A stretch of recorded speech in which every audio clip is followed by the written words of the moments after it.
Hello friends, कैसे हैं आप लोग। मैं बिल्कुल ठीक हूं और उम्मीद करती हूं आप भी बिल्कुल ठीक होंगे। चारू असोपा, जी हाँ, चारू असोपा की जिंदगी आजकल बहुत ही मुश्किलों से गुजर रही है। चारू और राजीव के बीच की जो एक डोर थी, अब वो बहुत ज्यादा गांठ उसमें बनती नजर आ रही है, जिसके बाद अब ये दोनों तलाक लेने का फाइनली फैसला कर चुके हैं। इन दोनों की तलाक की प्रोसीडिंग शुरू हो चुकी है और अब इसी बीच एक बार फिर से चारू की आंखों से आंसू छलक पड़े हैं। जी हाँ, चारू बहुत ज्यादा भावुक हो गई हैं और वो फूट फूट कर कैमरा के सामने रोई हैं।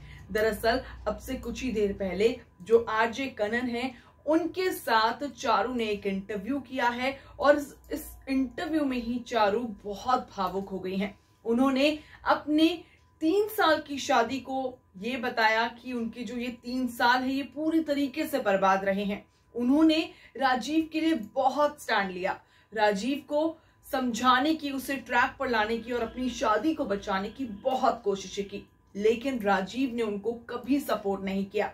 राजीव हमेशा उन्हें बीच में छोड़कर कहीं अकेला चले जाया करते थे और चारू को ये भी नहीं पता कि वो कहाँ जाते थे।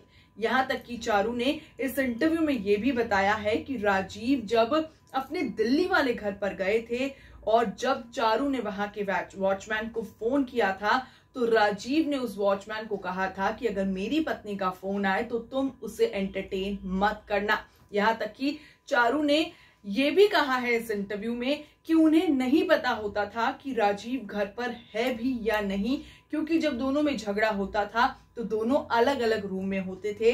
राजीव का इंतजार करती रहती थी चारू कि अभी राजीव अपने रूम का डोर खोलेंगे और बाहर आएंगे, उनसे बात करेंगे, चीजों को सॉर्ट आउट करने की कोशिश करेंगे, लेकिन ऐसा बिल्कुल भी नहीं होता था।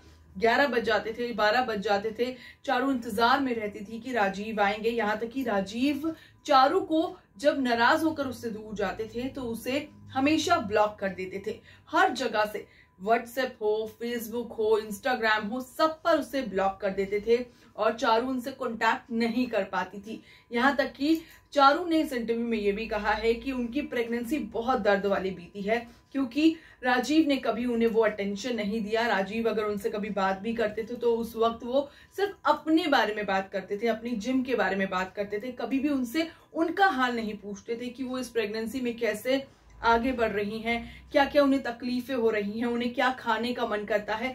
तो इस तरह के चौंकाने वाले खुलासे चारू ने अपने इस इंटरव्यू में कहा है। और जब इस इंटरव्यू में पूछा गया कि चारू, राजीव ने एक इंटरव्यू में कहा है कि उन्हें अपनी बेटी को आपके साथ रखना अनसेफ लगता है, तो इस पर चारू ने चुप्पी तोड़ी और कहा कि शायद से राजीव अब चीजों को मैनिपुलेट कर रहे हैं और वो मेरी छवि बिगाड़ने की कोशिश में जुटे हुए हैं। वैसे आप ये भी हम आपको बता चुके हैं कि राजीव और चारू ने कल अपनी बेटी जियाना का पहला बर्थडे साथ में मनाया और बहुत सी तस्वीरें भी सामने आई हैं। चारू ने अपने व्लॉग पर भी शेयर किया है वीडियो, और उन वीडियो को देखकर भी ऐसा लगता है कि चारू और राजीव भले ही जियाना की बर्थडे में साथ नजर आ रहे थे, लेकिन सबसे इंपॉर्टेंट बात ये थी कि केक काटते हुए भी चारू और राजीव ने जरा सी भी बात नहीं की। और जो चारू ने कुछ और भी तस्वीरों को शेयर किया है, उन तस्वीरों में भी चारू, राजीव और जियाना कहीं भी एक फ्रेम में दिखाई नहीं दिए।